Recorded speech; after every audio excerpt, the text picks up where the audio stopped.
Welcome to your one-stop shop for gaming, gadgets, video games, anime, comic books, and anything else you can think of.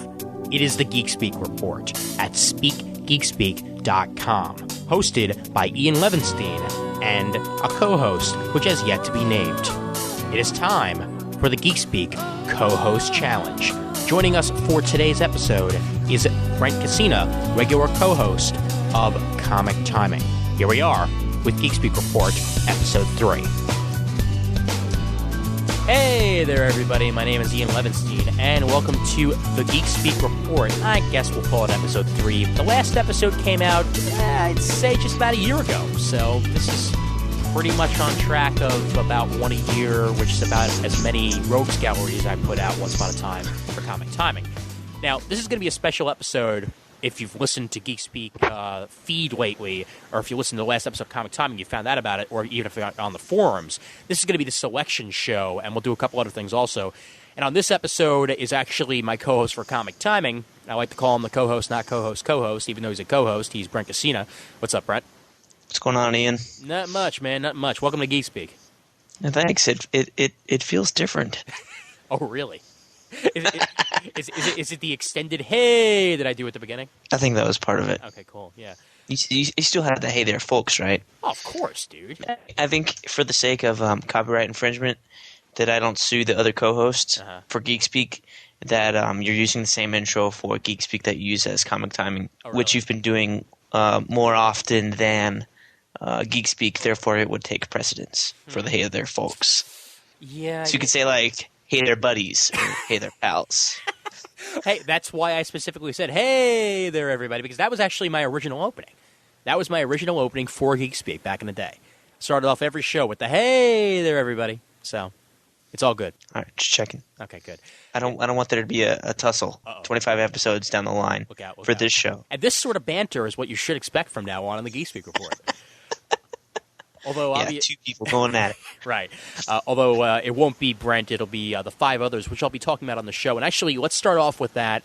As for those of you who have not been paying attention, well, Geekspeak is back in a brand new form. I'm starting it off with a bang. Obviously, this is not the episode that's going to be airing in January. It's going to happen way before that because I'm barely going to be editing the show. I'm just going to put it out. But we're going to have ourselves the Geekspeak Co-Host Challenge. Now, Brent never had to go through this because he was basically just there at the right place at the right time and ended up on Comic Timing. So, you're safe, man. You're good. You got your spot on Comic Timing. You don't have to worry about being on Geekspeak, right? Well, I will enter myself into the hat just in case, in case the fans want me.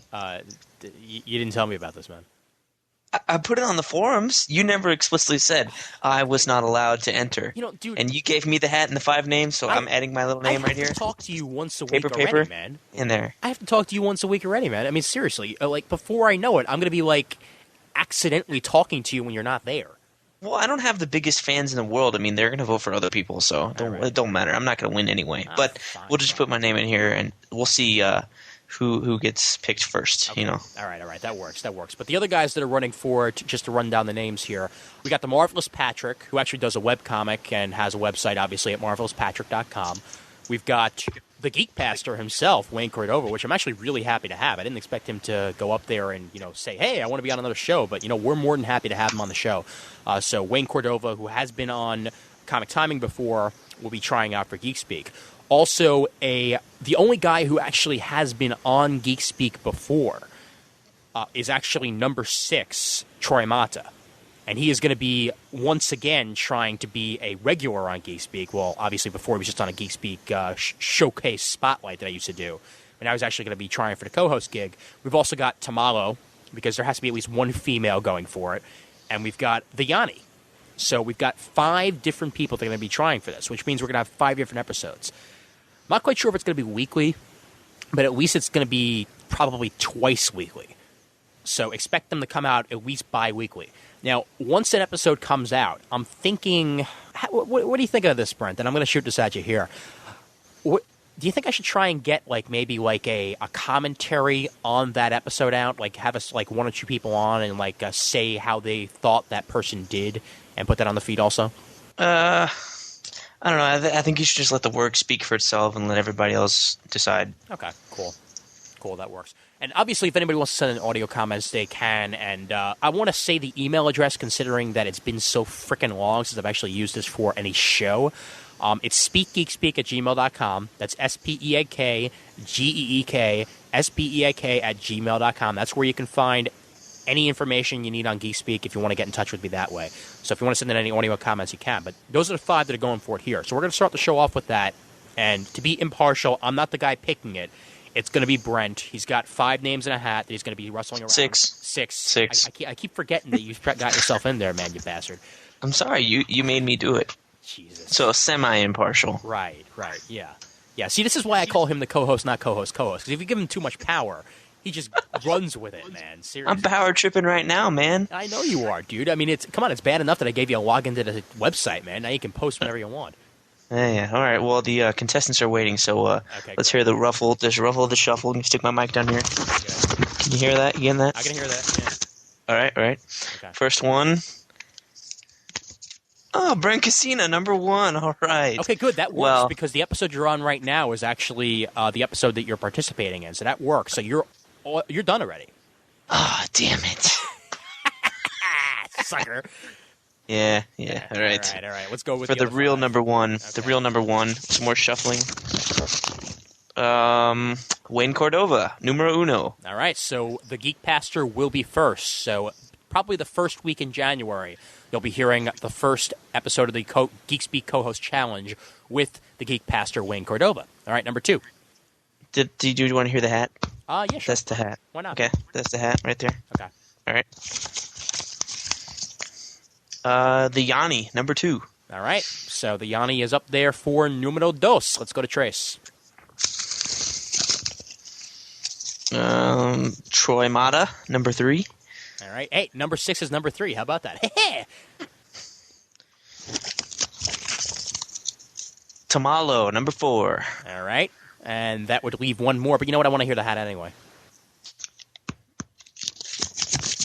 The Marvelous Patrick. All right. So there's your list. Number 5. So once more to go through the list. Number 1 will be the Geek Pastor Wayne Cordova.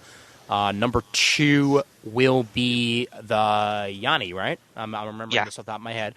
Yanni. Number 6, Troy Mata, will be number 3. Tamala, number 4. And Marvelous Patrick, number 5. So that is the order you'll be hearing people. Now, I don't want you guys to pick one over the other just because they came first. I want everybody to listen to as many of these episodes as possible. If you only listen to one and you just like that one episode, obviously vote for the guy. You can go ahead and do that. But to get a fair share of how everybody seems, at least give people a shot here. And obviously Wayne Cordova has the experience, but Marvelous Patrick has been doing webcomics, and he's also been guest spotting. I think he did a guest spot on Comic Geekspeak once, right? I think so. Yeah, so he's you've probably heard his voice before. Number 6, like I said, if you go back to the Showcase Spotlight, you can hear him. And I'm not quite sure if Tamalo and the Yanni have actually been on podcasts yet. Although the Yanni has actually, I know he's been talking about wanting to be on podcasts. Yeah. The number 6 Spotlight, what was that about? Because I know you list the topics on the iTunes feed. Right. Because I know I listened to that one. Just refresh my memory. Can you remember? Yeah. Genre Television. There we go. That was the Genre Television episode, which actually, not only was it number 6's first appearance, it was also John Mayo's first appearance. Oh, yes. Okay, I remember that one. Yeah. So that was the first time I ever had John on, and number 6 was on that as well. And I think, who else was on that episode? There was at least one more person. Chris Gallo, webhead on the forums, was on this one as well. And actually, he was just on Comic Timing recently talking about Spider-Man. So if you want to check that out, you can go ahead and do so. But yeah, if you want to listen to the episode, it's on the feed. You can go ahead and do that. So yeah, that's the order of things. So I guess while we're here, you want to do an episode?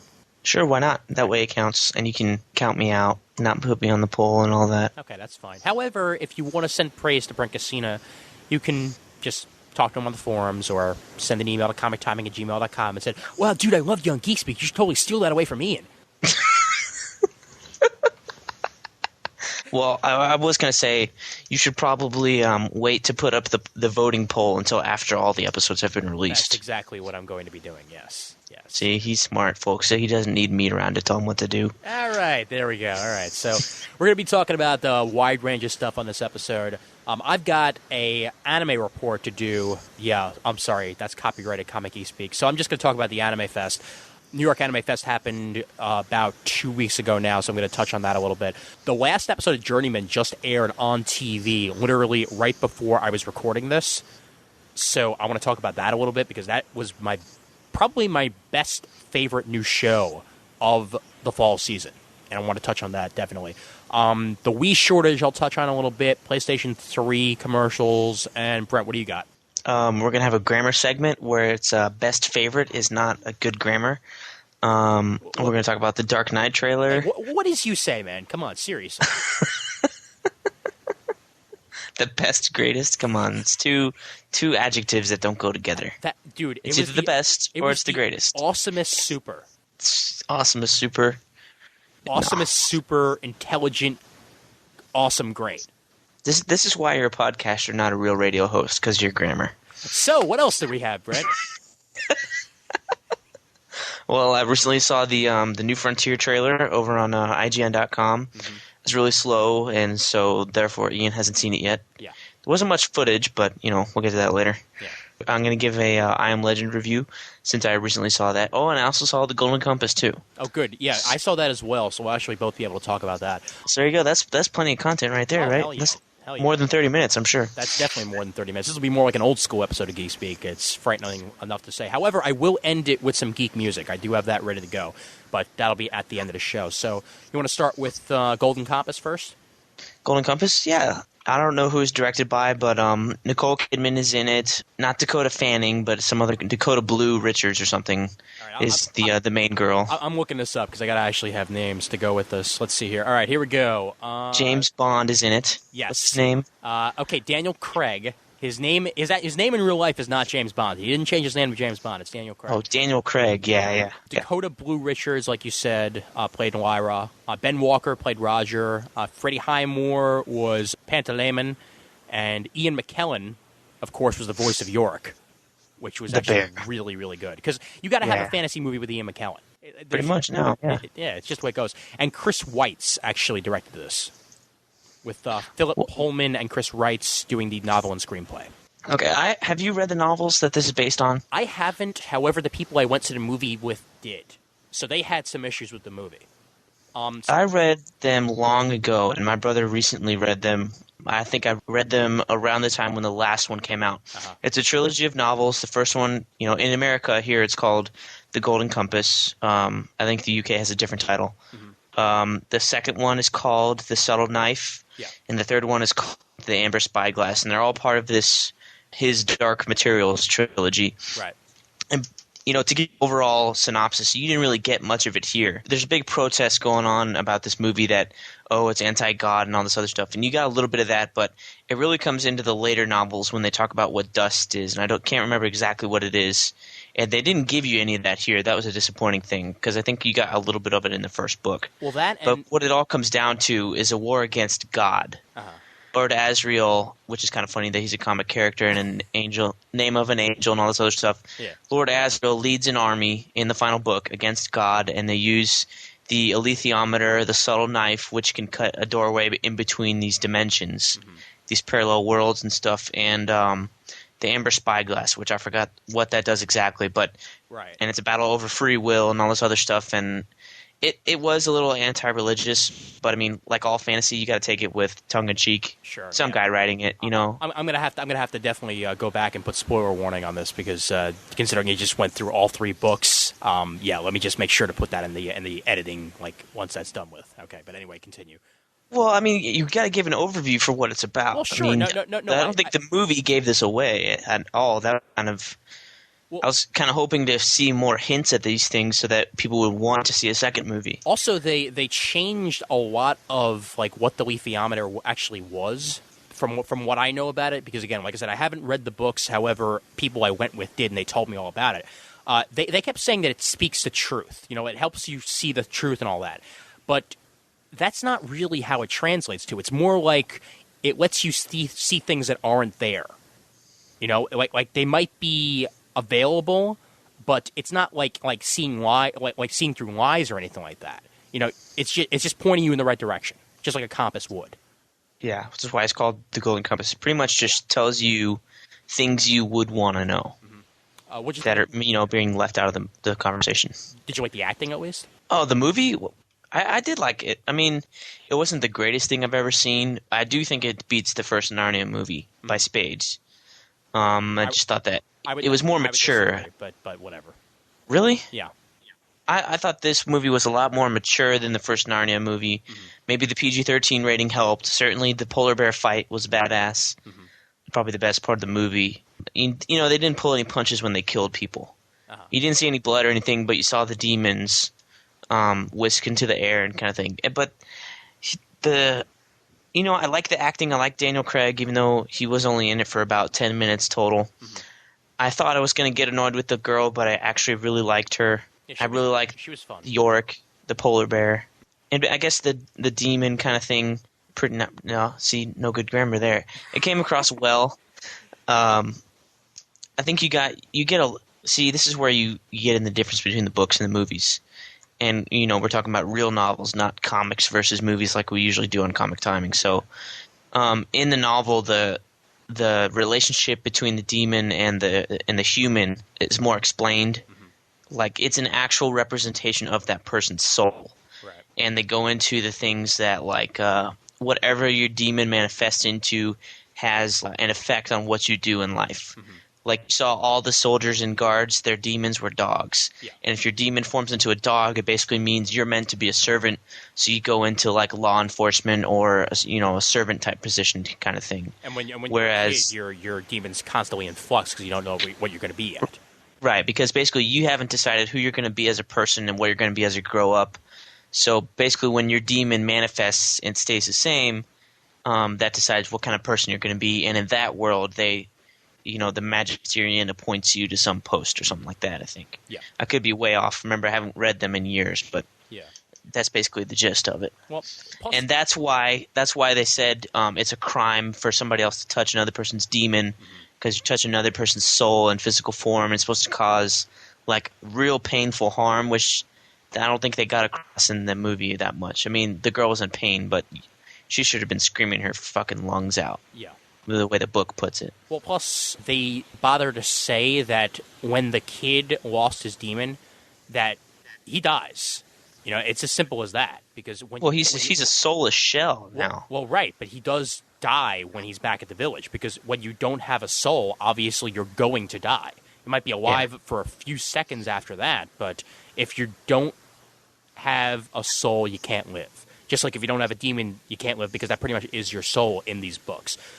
Another thing also, they took a lot of the religious references out of the movie, because I heard that there are a lot more, like, references to religion in the books than there were in the movie itself. Yeah. The whole thing of the Magisterian, I think, is basically a religious organization, and that kind of hinted at that in the movie. We tell people what to do when they, need to be told and stuff like that. Yeah. But in the book, there's a lot more of talking about God and religion, and it's in a discussion of free will, stuff like that, which, Christianity is God gives us free will, but the Magisterian and this whole demon thing kind of doesn't give you that in this world. Well, let's talk about the fact that, and this was everybody's huge problem with it, because you would not believe the reaction of the crowd when we got to the end of the movie. And the last 3 chapters of the book are not in the movie. That's exactly what my brother said, and I couldn't remember what he was talking about because I haven't read it in so long. Yeah, the ending of the movie was not there, pretty much. And not only that, it wasn't even that they didn't shoot it. If you look at the final trailer, they show shots from those last 3 chapters. So they filmed them. Now, well, I do think I remember, like, at the end, Lyra sees this kid cutting into the world, and then you meet the main protagonist of the second book. Think that was at the end of the first book? No, actually. You wouldn't know. But no, I think, actually, wasn't there a major death? Yeah, that's what I thought. Yeah. The movie's supposed to end on a tragedy, and the guys I went to see it with, well, specifically my friend David, said, just like the Star Wars, like it ends high, the second movie ends low, the third one ends high. I guess that's what they were trying to do here with the movie. But at the end of the books, and again, spoilers here for this, Roger's demon gets torn away from him, And that's what opens up, that's what powers Lord Asriel's machine to open up a rift to go into the parallel world, which Asriel then goes into, and Lyra follows him. I'm assuming Lyra follows him. That's how it's supposed to end. And they left this out entirely, even though there were shots in the trailer from this part that would have corresponded with the book. They just didn't put it in. I don't know why they did that. It seemed to me like they were marketing this as a kids' movie. Mm-hmm. Even though it's clearly rated PG-13, and there was a lot of stuff in here that it's just not for kids. Yeah. So it's probably the studio's marketing decision that influenced that, that ending of the movie. You want to bet it didn't test well? Probably. Yeah, they probably showed the movie to test audiences, and test audiences were like, "Oh, it was all right, but it ended so low." But you know what? It wasn't supposed to be a kids' movie. Just because it's a fantasy movie doesn't mean it's going to be a kids' movie. The same thing with Narnia. I thought that last battle scene just didn't do anything for me. And I know Narnia is about kids and stuff, but that last battle scene, if you read the books and stuff, those things are fucking like enormous and stuff. And they pulled their punches on the battle scene in there, and here they've pulled the punches on the last bit of the movie. See, I still think that, in general, Narnia is a better movie, not only for the way that it was performed, but also for the way it was shot. And there were some major editing choices in Golden Compass that I just did not agree with, where you'd be at one scene, and then they immediately cut to a scene that felt like it should have been, 5 minutes down the road. They're there at the polar bears kingdom and all that, and all of a sudden you miss the entire run towards the next town, and they're there already. Yeah, and York Burnison comes running out right as she gets there. Yeah. There were just certain choices that were made, that were obviously made for time, that felt like they shouldn't have been there. Just like I'm guaranteed that there will be an extended edition to this eventually, where there's scenes that just were not in it. Mm-hmm. But even if they did decide to hold that ending to the next movie, they're not even guaranteed that there will be a next movie after the performance of this one. Yeah, I don't think it did that well, so I'm doubting we're going to see a second movie at all. Yeah. Which is kind of sad because I love the second book. Mm-hmm. I mean, the subtle knife basically can cut between the worlds, or it can cut through any known thing. Mm-hmm. So you have this ultimate weapon here. It's pretty badass, and this guy, this kid Will gets it.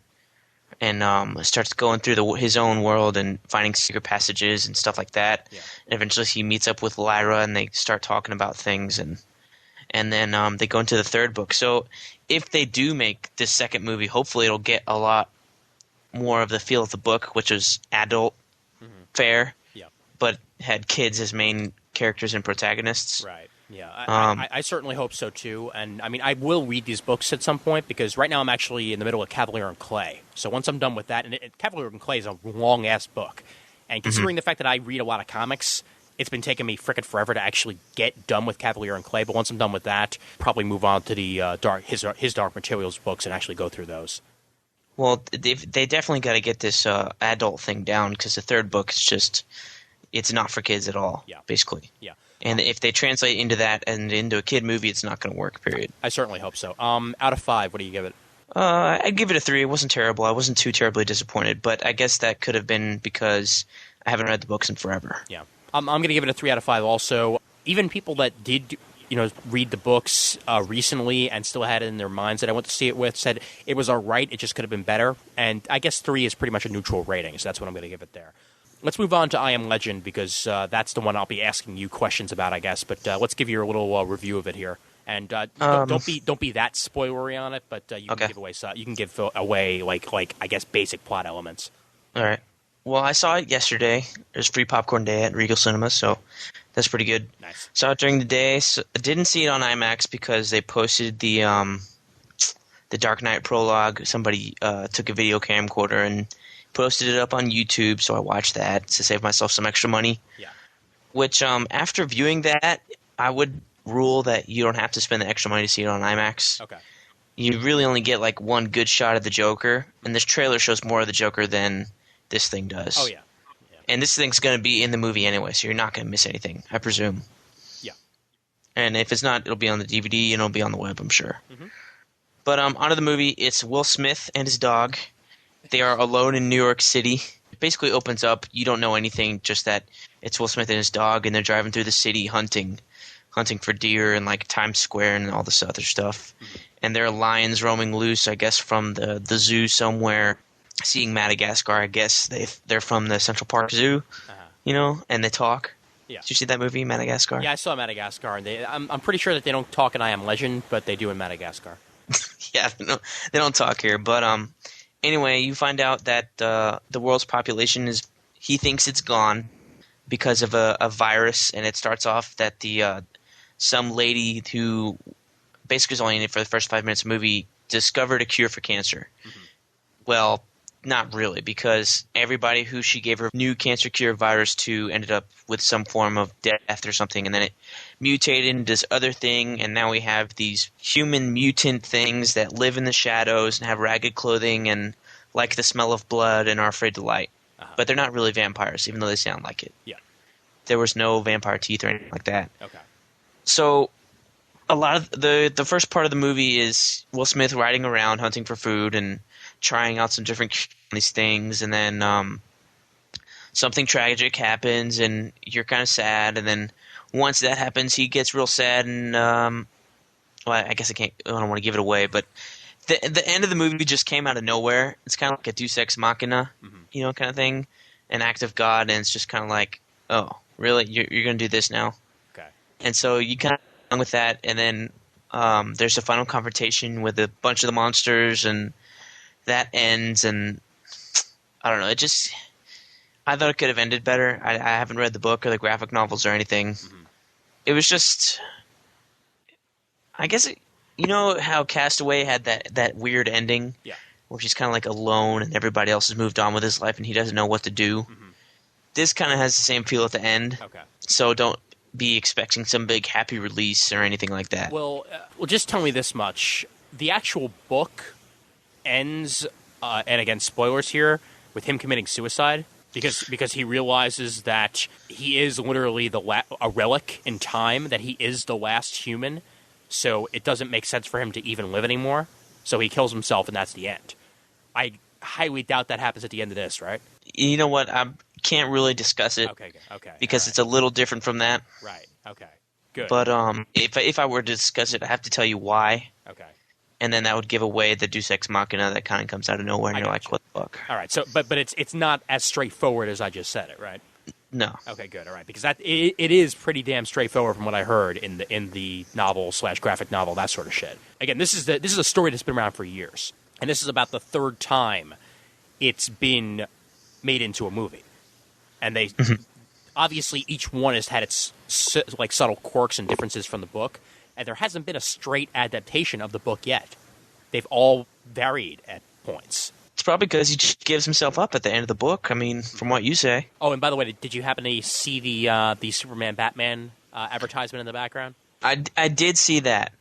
Okay. And that was a little cool. They used the new Superman Returns logo for Superman. And the Batman thing, I don't know where they got that logo from. Yeah. It's not the Burton Batman. Mm-hmm. It's not the Batman Begins, sharp edge thing. I don't know. It's fucking weird looking. But it's 2010, right? I didn't see that. All I saw was really big. It's like a billboard. Yeah. I didn't see any Teen Titans or Legion of Superheroes posters or anything like that, which they're rumored to be in the movie somewhere. Yeah, well, the art director went crazy on this pretty much. Every single thing that he wanted to put in that was an in-joke, he put in. It's hard to watch for that in the first viewing of the movie. I mean, you can do that second viewings and stuff, but yeah.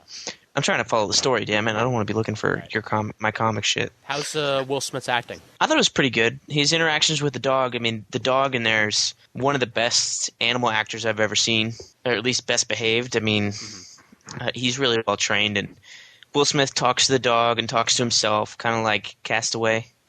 I guess you could most compare it to. Yeah.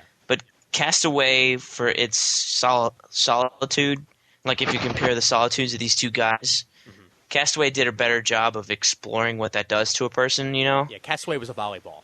Right. But, he evolved, the volleyball evolved, and he evolved, and his relationship with the volleyball evolved. Yeah. Whereas Will Smith, you get him at his end point. He's already lived like this for 3 years. So you don't get to see him struggling at the beginning where he realized he lost everybody he ever knew. Yeah. And you don't see him, I'm sure he like tried to kill himself, 3 months after everybody died and stuff like that, and then decided, no, I need to fix this, I need to live and stuff like that. Yeah. And how about this? What the fuck is up with movies like damaging or destroying or fucking with New York lately? You've got like the Cloverfield shit going on. There's going to be a monster that knocks off the head of the Statue of Liberty. You got I Am Legend, where all of New York City is entirely devoid of life except for one dude. I mean, come on, man. Does the end of the world always have to happen in New York? Well, it is probably the biggest city on Earth. They're the most recognizable. Yeah, I know, but I like New York, man. Well, I mean, you guys let those 9/11 movies get made last year. The crappy-ass World Trade Center and the much better United 93. So once those got made, I guess it was hands off. We can do whatever the hell we want to New York now. I guess. Oh, boy. Yeah, although I must say that once I do see it, I probably will be freaked out by how empty New York is, since I've never seen it anywhere near empty in my life. Yeah. That's pretty weird to look at. All right, and I couldn't tell. The good thing about this movie is that I couldn't tell whether they cleared blocks of the street to do this, or it's just plain CGI the whole damn thing. They did actually. It looks amazing. Yeah, they cleared blocks a lot. There were certain scenes that were obviously filmed either in studios or via CGI, but they did clear a lot. For this I would guess that it's probably like the Lord of the Rings, where they cleared blocks for the immediate background, and then they made a model somehow and then put CG elements into that. Hopefully they did that, because I love the way they did that in Lord of the Rings. And if you look at the extended editions of those DVDs, those are my favorite part, looking at the models that they made. Yeah, I'm actually planning either tomorrow or next Tuesday or something like that. I'm probably going to end up watching the second Lord of the Rings extended, finally, considering it's been sitting on my shelf for the last half a year, considering I borrowed it from somebody and I haven't actually watched it yet. Oh my god, you're going to be shocked at how much stuff is in that movie that's not. Oh yeah, I know, because I mean, even from the first one, there were a bunch of... Yeah, the whole gift-giving scene in the first one, I couldn't believe they left that out when I first saw that. Yeah, definitely. I thought that was pretty damn important. Yeah. Where'd you get the cloak that cloaks, hides your background and all this other shit? God, and right away... And the rope that doesn't break. Harry Potter. Yeah. Oh, boy. All right, so what do you give it out of 5? I guess the same as Golden Compass, 3. Everything was kind of predictable. You've kind of seen it before. There's nothing really new here. So there was no real, holy shit moment that was awesome. Yeah. Whereas the Golden Compass had the bear fight, and the end was, holy shit, that was awesome! Yeah, well, then again, whenever there's a fight with bears, I'm automatically entertained. Yeah. And this one was much better than that fight with bears and The Edge. Yeah. Did you see that? I didn't, but I've heard about it. Okay, well, some guy gets mauled by a bear and they hunt the bear the whole movie, and this one was better. Golden Compass. Remember, the number one threat down is bears. Yep. Well, we don't know yet. We haven't seen him in weeks. Oh, God, there could be a new threat. The new threat might be the writer's strike. That might be the number one threat down. That's why I don't write anything on Comic Timing. Because I support the writers. I do. That's why I just make it all up on the top of my head. It's going to be interesting when they go back being live. Oh, boy. And unwritten. That's going to be awkward. Yeah.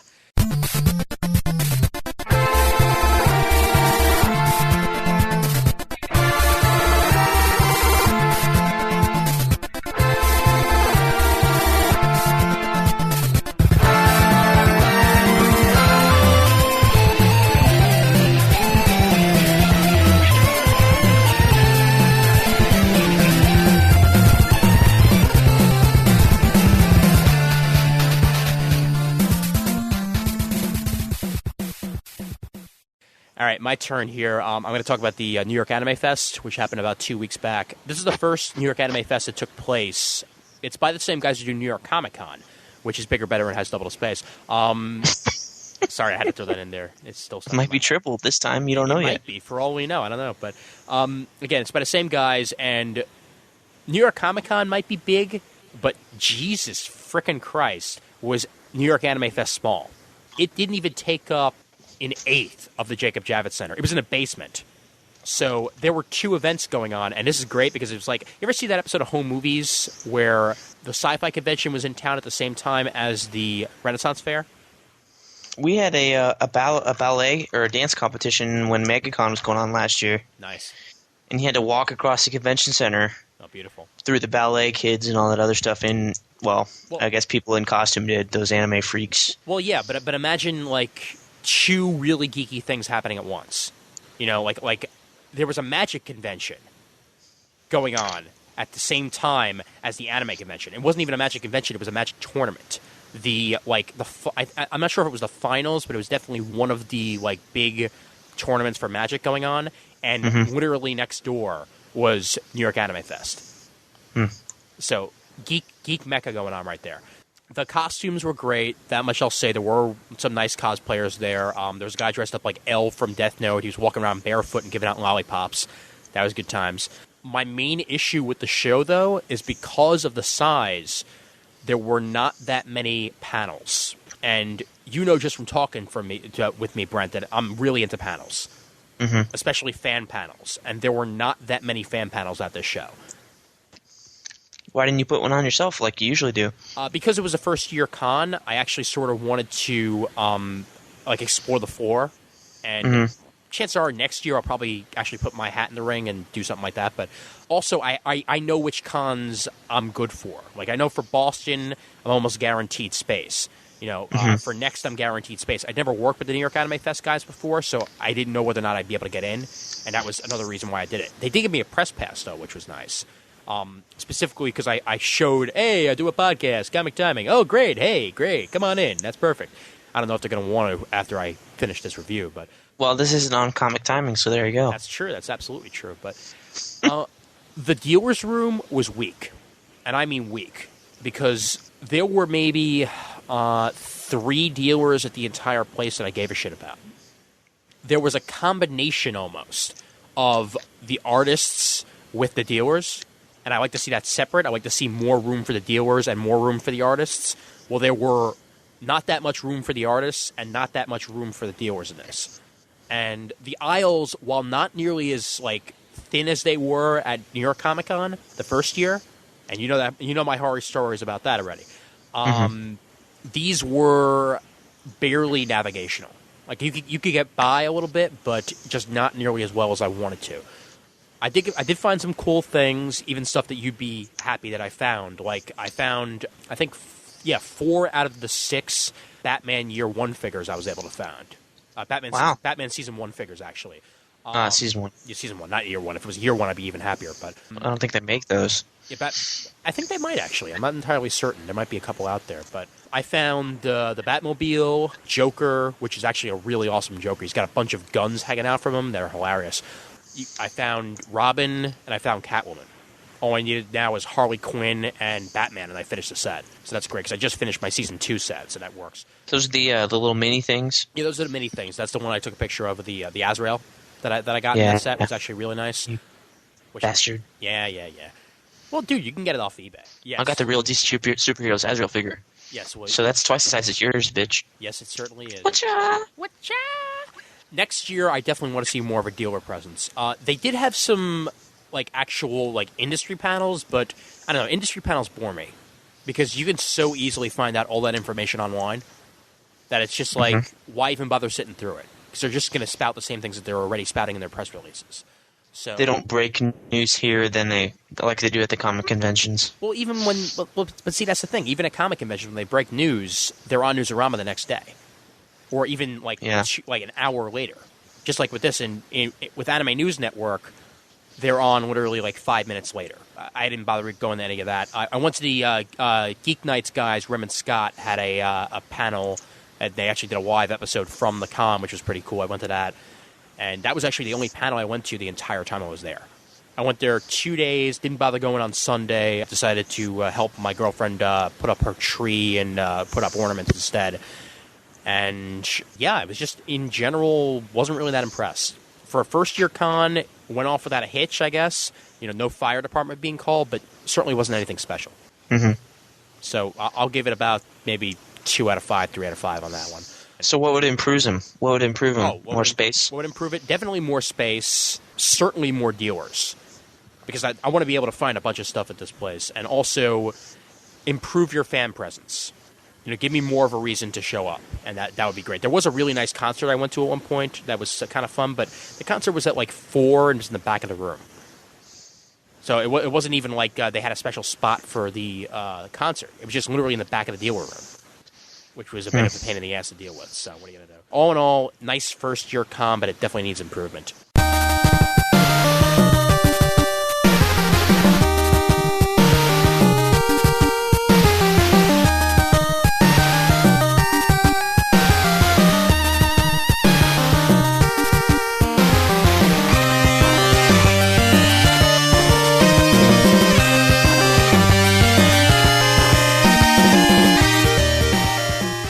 Have you watched Journeyman before? No, I have not, so Okay. take it away. Okay, good. All right. Journeyman's last episode aired tonight. And Journeyman, for those of you who don't know, I guess it's sort of like the modern Quantum Leap, where you've got this guy who's basically going through time, righting wrongs. However, here's the main twist. He's not lost in time. He goes back home at the end of the episode. And he goes back home, and oftentimes in the middle of the episode even, and goes to different parts of this person's life to try and help fix it. So he's jumping all over time pretty much. Each episode usually focuses on one person. And you know how like Quantum Leap was more like a personal thing? Like he'd help this one person and that life was set and all that and all was well, but it was just that one life. Mm-hmm. This one usually affected pretty much the entire world when you think about it, because if he helped the person, that person usually went on to like maybe form a youth center or became a congressman or help do like find out this like miracle drug or something like that. They usually go on to do amazing things, all because he helps them. Now, can you explain the premise of the show? Sure. Like, I know it's about time travel, and you said Quantum Leap, but... Right. It literally happens this way, and I don't want to give away the last episode because that actually explains a lot, but when the show starts, it's just this guy, Dan Vassar, getting into a cab, and the next thing he knows, he's 10 years in the past. And he doesn't know whether or not he's gone crazy or whether or not this is really happening, but he's back in time. And obviously he's meeting people that he realizes he keeps meeting over and over again, so he must be there to help them. At one point, to prove it to himself, he goes to his house and finds his dude there, the guy who was obviously living there before him. So he decides he was going to get his wife's wedding ring fixed, because it had, I think it had, her fingers had gotten, had swelled since they had a kid, so she couldn't actually wear it anymore. I'm pretty sure that was the concept behind it. But so he went. He actually had the ring in his pocket because he'd just gotten it back from the guy in the present. So he decided he was going to bury the ring underground in the past to prove to his wife that he's actually going back in time. Because in the future, there's a deck where he buried that. So obviously he can't just bury it and say like, hey, I did it, and then she's like, well, you could be lying to me. There's actually a deck where he has to break it open just to show her, this is the box, there's your wedding ring, I'm telling the truth here. Mm-hmm. So he deals with the fact that he's going through time. But here's the important twist here. He had a girl before his wife. Her name was Livia. And he was with her for about 5 years or something like that, and they were engaged to be married. Her plane went down, and obviously he had to deal with that. So Livia's gone and all that. When he goes on one of his trips through time, there's Livia. It's not the Livia from the past. It's the Livia he knew. She's a time traveler as well.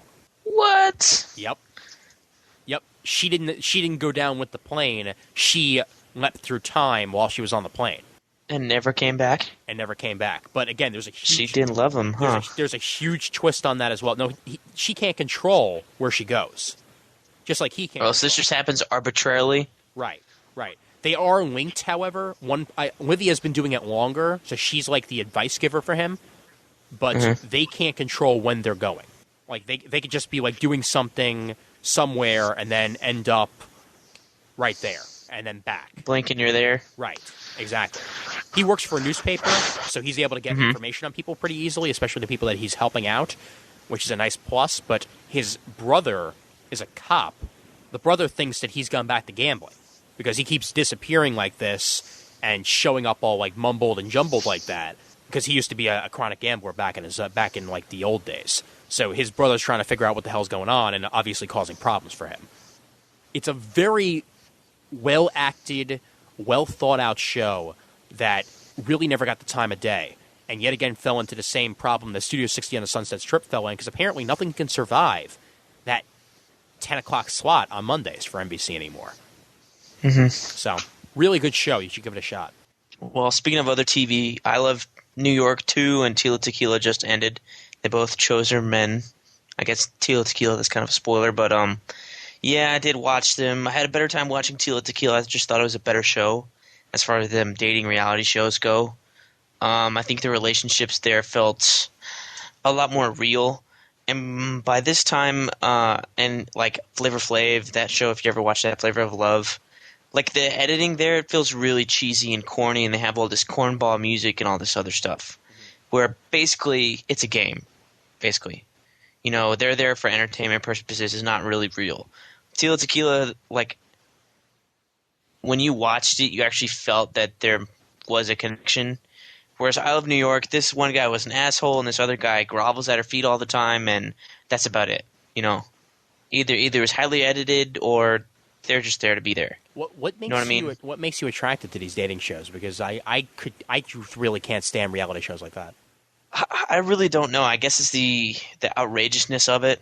I think I watched Flavor of Love, and he really drew me to that. Okay. Because he's like, yeah, boy. He's just so weird and outrageous, and I didn't even know who the fuck he was before I watched that show. I had no clue. Yeah. So, and then New York kind of spun out of that because she's just an all-around bitch, and I still can't figure out why guys want to date her. Because her mom's a bitch, she's a bitch, and she's getting uglier just like her mom is with every season. Oh. So, I don't understand that. Well, Tila Tequila, I watched that because she's hot. And then my roommate and my neighbor started watching it, so we were watching it this past Tuesday, not being in the dorm with my buddies, going, oh my god, check out Tila. She's so hot. Oh my god. Well, part of the draw there was the whole lesbian thing, I guess, for us. And she's always in a bikini. Oh, boy. So, yeah, and Hero sucked, so whatever. No, I do not agree with that at all. I agree with that. I was like, the second to last episode, I was going, how the hell are they going to tie all this up? And they didn't. They killed off one character, left another character in the dark. I think I still have questions. And they're all going to be answered in part 3. I think that this did a really good job with the short amount of time they had to finish it. That they had to sort of scramble a bit to, have something out there that would act as a finale just in case the writer's strike happened, and obviously it did. They started out slow this year, and I think they got great by the end. So I was satisfied. I was absolutely satisfied with the show. Well, to me, the threat that they were trying to stop came too late. Like, we were 5 or 6 or 7 episodes in when he went to the future and goes, oh my god, there's a virus. And we're halfway through the season at that point, and I'm like, a virus? Really? You went to the future to find out there's a virus? Uh-huh. Oh my god. Well, I hope that next season we don't have to stop anything. Well, Jeff Loeb that happens in the future, comics, man. I don't want a threat like that next chapter or whatever. You know what it's going to be next time? There's going to be a killer robot from the future that comes back and says and another killer robot comes back. Come with me if you want to save you. Exactly. Get in the chopper. That was that to me was just disappointing that they used the same plot device of traveling in the future to find out the threat, even though it was a different character. Yeah, that was a little lame, but I liked the whole Kensei arc. And I liked that was good, yeah. Yeah, and I mean in general, that's why I like this ending so much because that involved him a lot, and I don't know, it felt like there was resolution. I'm just sad to see the guy who played Kensei go because he's such a great actor. I love him. Oh yeah. Did you see him on Alias? Oh, I love him on Alias. Yeah. Yeah, he was fantastic. That's Anders, right? Yeah, David Anders. David Anders. Yeah, there we go. Yeah, no, he's a wonderful actor, and my favorite thing about him is. He's American. He is? Yeah, he's American. He puts on that English accent so freaking well, you'd never know. Oh, he does a damn good job. Yeah, because this is 2 shows in a row now that he's played English. It's just like Spike on Buffy. Oh, that's the other guy that does that too. Yeah, he always gets cast as a British guy, even though he's not British. Yeah, but no, I liked Heroes. I could see why some people didn't like it. It was a bit of a departure, but... and a little bit of a rehash, I guess, but whatever. It still held my interest and was still one of the best shows on TV. It was good, but I think they could have done a lot more things better. Yeah, right. But I guess with the writer's strike looming and all that, maybe they rushed a few things. Right. And I think that's kind of where it got lost, Yeah. No, I agree on that the writer's strike did have a lot to do with it.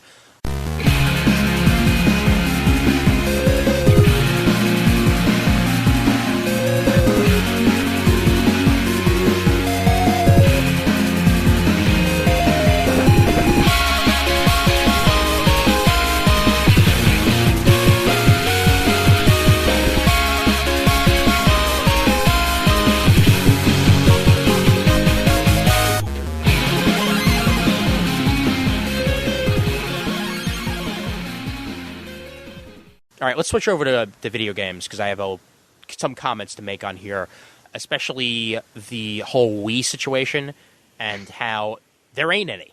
If you wanted a Wii for Christmas and your father just found out now you want a Wii for Christmas, you're screwed, buddy. You are SCREWED screwed. Because the only way to get a Wii right now is to stand outside of Nintendo World starting at about midnight the day before you want it. Because, no joke, dude, there were about 200 people lined up outside of Nintendo World because they get a fresh shipment every day of about 20 Wiis. 200 people lined up for 20 Wiis. And they just sell them? Yeah. Well, I guess that's what Nintendo World does. It's a store, right? I'm assuming. Yeah, that's the Nintendo For us World non-New store. York folks, what the hell is Nintendo World? Nintendo World is a store in Rockefeller Center, which actually, bit of trivia, used to be the Pokemon store. So there you go. But they eventually transformed that into a Nintendo store, which still sells a lot of Pokemon stuff, although obviously it does other stuff also. And that's where I got my Wii back in November, because I had a feeling this was going to happen around December, so I wanted to make sure to have one. But, yeah, there are so little Wiis out there right now that, like, you got to have, like, a black market connection to get one. Wow. Yeah. Why is that? They don't want to have any extra plants to make these Wiis. You know, they have their certain places where they make them, and to open up a brand new factory would cost a fuck of a lot of money. So they don't want to have to deal with that. They're like, you know what? Let's not worry about that right now. Let's just do what we can do. They switched all of the Wii advertising over to the DS because they have plenty of DSs. So now, instead of seeing Wii advertising on TV, you're just going to see DS advertising instead. But, yeah, they don't want to open up a new factory. Simple as that, really. So is this another case of them not manufacturing enough units at launch? Or after launch, you could say? Yes and no, because the demand is so high that it would be hard for them to keep up with it anyway. But they left about $1.4 billion worth of revenue on the table because of how many people wanting Wiis were unable to get them so far. But they're selling so many Wiis that they're still the best-selling console in the United States. And I think pretty much in the world at this point. That was going to be my next question. Is the demand for the Wii a lot greater than the other next-gen systems? Well, it's been around less time than the Xbox 360, so most people who have Xbox 360s already have them. You know, they're not really looking that much for an Xbox 360 at this point. The PlayStation 3, that still doesn't have games. You know, like, I mean, they have games, but not games, if you know what I mean. Like, Metal Gear Solid 4 hasn't come out yet. Devil May Cry hasn't come out yet, even though that's also coming out on the Xbox 360. There's not that much demand for PlayStation 3s. There are more people buying them now that they lowered the price, but still not as many people want that as much as the Wii because, and I don't know if you agree with this here, the Wii is a family system. The Wii is a system that you can have your grandmother, your 5-year-old brother, and your father play at the same time, along with you. Yeah, I would agree with that. Yeah. And, like, that's something that none of the other systems have because it's nice and simple, man. Even, I got Marvel Ultimate Alliance, finally. And I'm really happy with it. How does that play on the Wii? That was my real question. That actually plays pretty well. How do games like that play? It plays pretty well, actually. You got to do a lot of, herky-jerky motions, obviously, but... oh, really? Oh, well, yeah, but not nearly as many as you would think.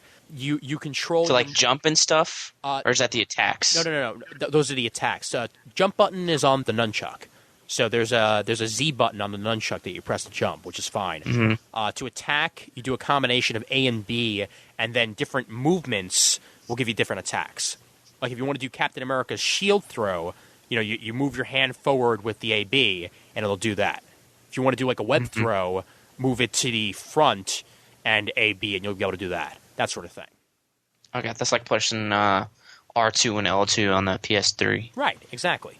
Yeah, it's just a new way of doing it. And in my opinion, it makes games easier to play this way. Not every game, because some will be difficult, but it's certainly an innovative thing, and not many other systems out there have been able to touch so far. You don't get tired doing your hand movements and stuff, I mean? Not really, no. Because when I played that game on my PS2, I was pounding away on the damn controller. Yeah, and... With the light attacks and the heavy attacks and all that. And that's the thing, because you don't have to do nearly as many, finger motions. You're going to be able to play a lot longer. And, the fact that I get to play as Deadpool just makes me happy. You can play as Deadpool in the X-Men Legends 2. Yeah, well, I don't have X-Men Legends 2. All right, well, I got it. All right, then. I'll get it eventually. Well, just wait till you unlock Silver Surfer. He's awesome. I want to unlock Daredevil also, obviously, because, well, he's Daredevil. But You know what? He was okay as a character. I wanted to know how Moon Knight played. I liked Blade and Ghost Rider. Oh, whoa. He is a cool character. Is that one of the Xbox 360 exclusives, or is that... No, he's a story point. Oh, cool. You're going to get Ghost Rider, I think. Nice. Very cool. Very cool. I think Moon Knight is like a exclusive or something. Moon Knight I have already. Moon Knight. Oh, you do? Yeah, Moon Knight I have on the Wii. So that was actually one of the first characters I got. Right now I have the option to have Ms. Marvel, Moon Knight, the entire Fantastic Four, Spider-Woman, Spider-Man, Iron Man, Captain America, Wolverine, and Deadpool, I think. What I thought was disappointing on this one compared to X-Men Legends 2 was like the costumes. Yeah.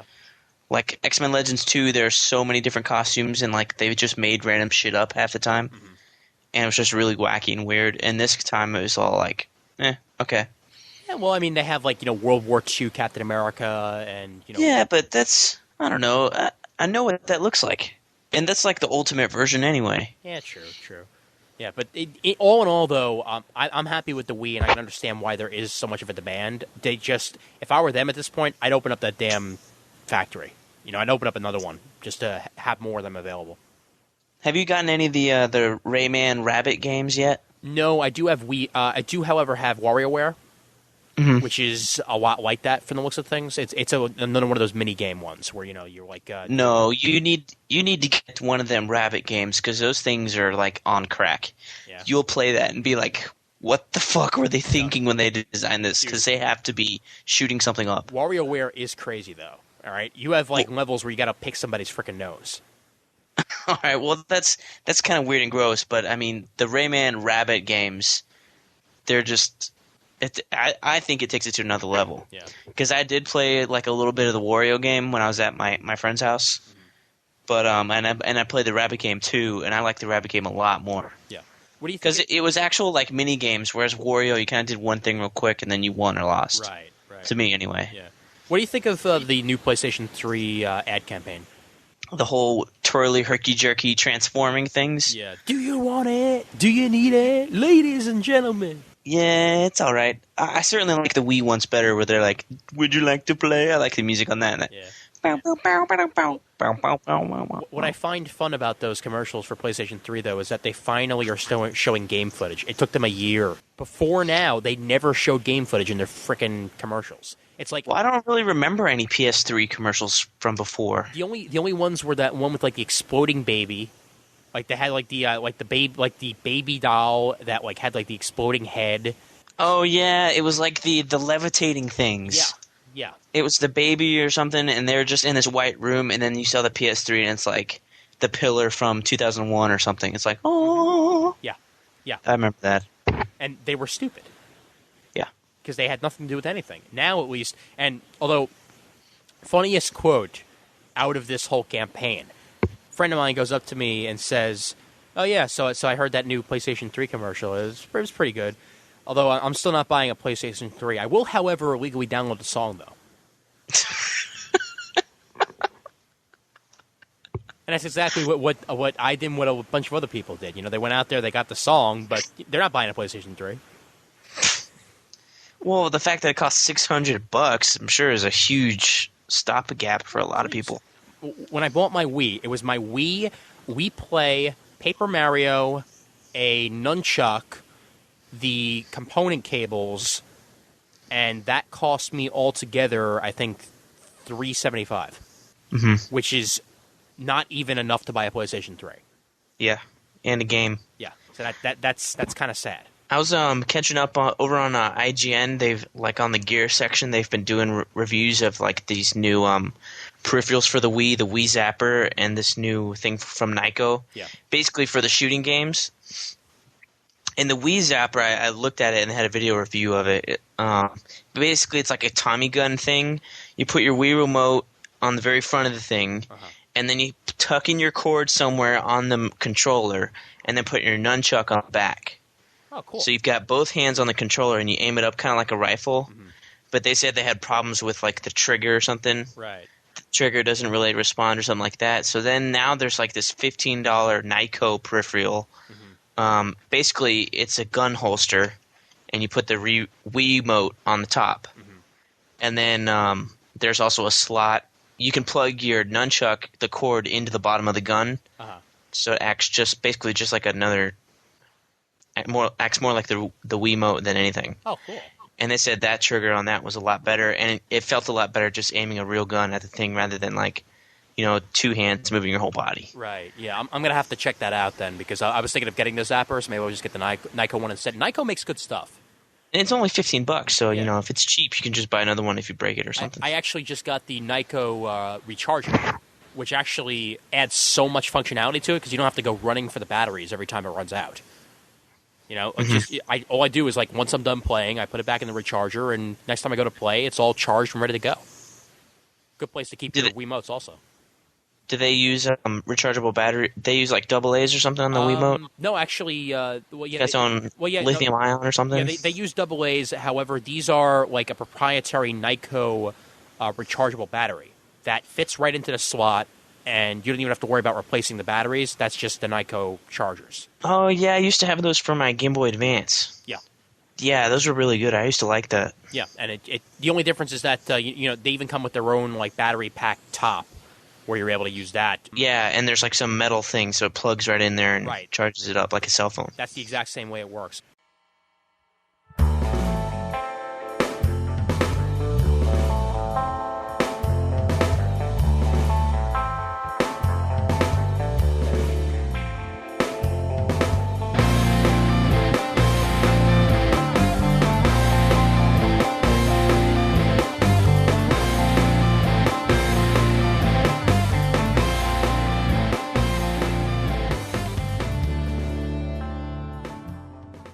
Let's move on. You wanted to talk the Dark Knight trailer, right? Yeah. What'd you think of it? Loved it. Thought it was the best Me too. thing ever. Gonna see it at least 4 times. I think I've already seen it 11 times. Just on that website. I immediately showed it to my dad, and my dad was impressed. And he doesn't even like read comics or anything like that, but he saw the Batman Begins obviously because I bought it and he watched it and he loved it, but his jaw was like dropping. Because that is the best Joker that's ever been portrayed. I can't even see Heath Ledger. There's nothing there in that trailer. Oh, yeah. Anyway. Yeah. And his voice was very Mark Hamill. That's what I thought. I didn't get a real Jack Nicholson vibe off of it. It sounded really sinister like Mark Hamill did. Yeah, a lot less so than the teaser trailer. Because in the teaser trailer, it sounded Jack Nicholson. But in this full trailer, it's much more Mark Hamill. My favorite shot in that trailer is the Joker with the bazooka. And they show him shooting it, and just the face he makes as he's shooting it, he's got like this big like grin on his face. He's like, that kicked. He's like, that was awesome. Yeah. Definitely my favorite shot, though, is that first shot you see a Joker, where he's sitting there in the cell, and Commissioner Gordon's like explaining how his clothes are homemade, no tags, and knives and lint. Knives and lint. That's all he had. And hello, Commissioner. That was just so incredible. My favorite shot of the Joker is just the beginning where he's like, "You're just a freak, like me." And and can I say that I already like Maggie Gyllenhaal better? She looks really nice in that one shot that she's in. Every single thing Maggie Gyllenhaal does is gold. I have never seen anything that she has done that she's not been good in. The whole Gyllenhaal family is just great stuff. I mean, I'm liking her so much more than I will ever like Katie Holmes. If the Joker touches her or kisses her, isn't that kind of like? I mean, he's already kissed her brother. Wouldn't that just be weird?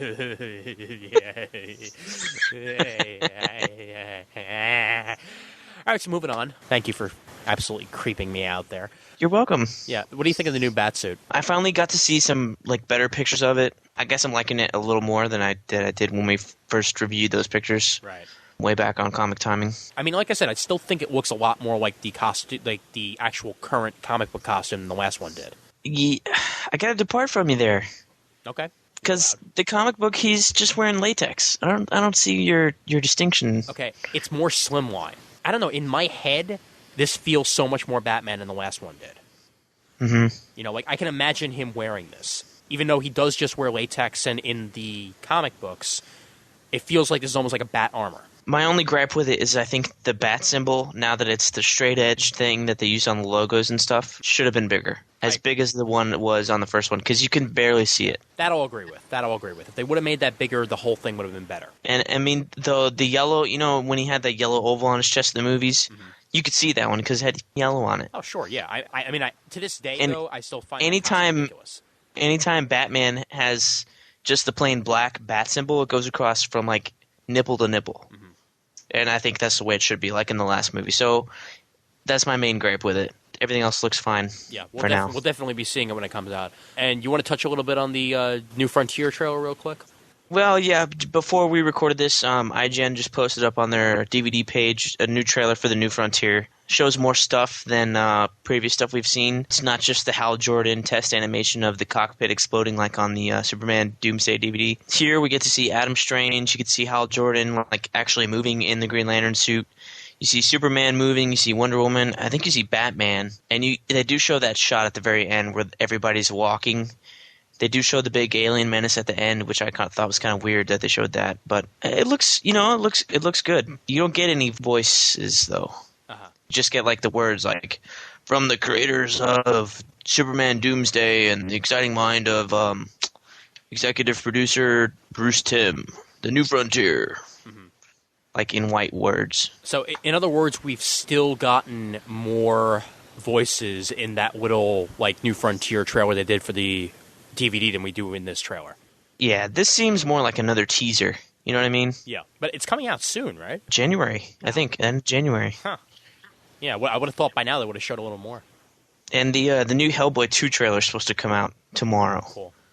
Which it'll be out by the time this comes out, I'm sure. I still have to see Hellboy 1, but what are you going to do? Oh, that's a good movie. Yeah, I know. Well, I've heard good things, and I'll see it eventually, but, I think actually a buddy of mine has it, so I'll just borrow it from him before the second one comes out. You should. All right. I liked it. Yeah, well, 9 out of 10 Brents can't be wrong. I don't even want to meet the other 8 Brents. Oh, boy, look out. All right, anything else we wanted to cover, or is that it? I don't think so. Okay, cool. All right, well, yeah, we're past the hour mark at this point for a show that I like to keep around like an hour, to a half hour, 45 minutes. So, like I said, it's more like an old version of Geekspeak. But before we go here, actually, let's get you your geek music because, again, I haven't done this in forever, so I want to at least get some of the action in. This is a song from Achtung Spitfire Schnell Schnell. Yes, you're damn right. That's exactly what they're called. And it's called I Wanna Be Your Dork. Let's check this out right now, and we'll be back in about 4 minutes or so. Now, look, kid, let's get something straight right now. You're the one that wants to be a star, not me.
All right, there we go with Octon Spitfire Schnell with I Wanna Be Your Dork. How's that for you? I don't know, it sounded like some out of the 50s. Yeah? With the electric piano. 50s sitting and screaming into the mic, which I'm still not a fan of. What are you going to do? But yeah, like, if you do enjoy that and music like that, you can go over to the Pod Show, PodSafe Music Network over at music.podshow.com. That's where I get all that music. And, yeah, I think that's pretty much all for this episode here. And like I said, back in January, we'll have a brand new episode of the Geekspeak Report, part of the co-host challenge.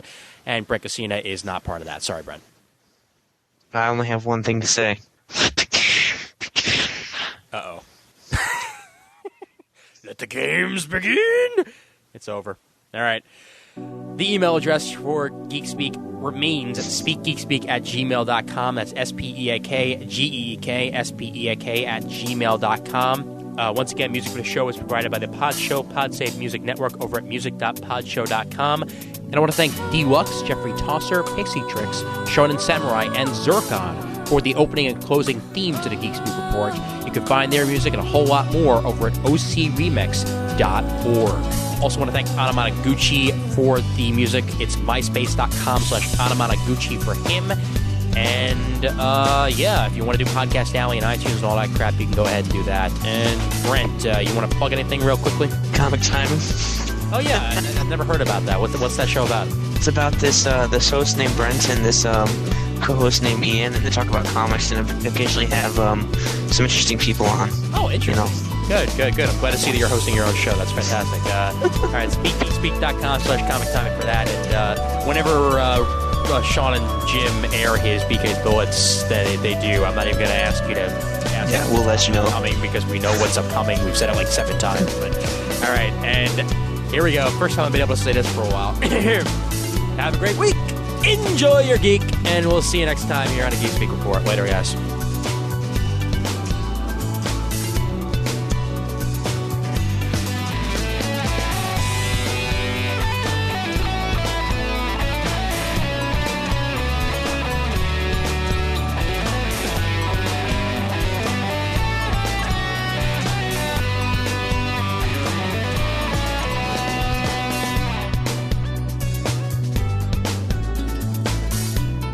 The only thing, though, is I have to actually take my Wii condom off every time I use it. I mean, seriously, what else are these things? You know, these little, like, they came with these, Nintendo started giving these out for free, these little, you know, things to put on the Wiimote so they don't slip out of your hands. They're pretty much condoms. I would think that they make some padded ones so it doesn't bust a hole in your TV when you throw it at it. Well, that's exactly what this is, man. They need a TV condom for your Wiimote. I haven't said this in a while because I haven't done a Geekspeak in a while. Yeah, those are called Weetards. You don't want to be retarded, all right? Don't throw something through your Wiimote. All right, thank you.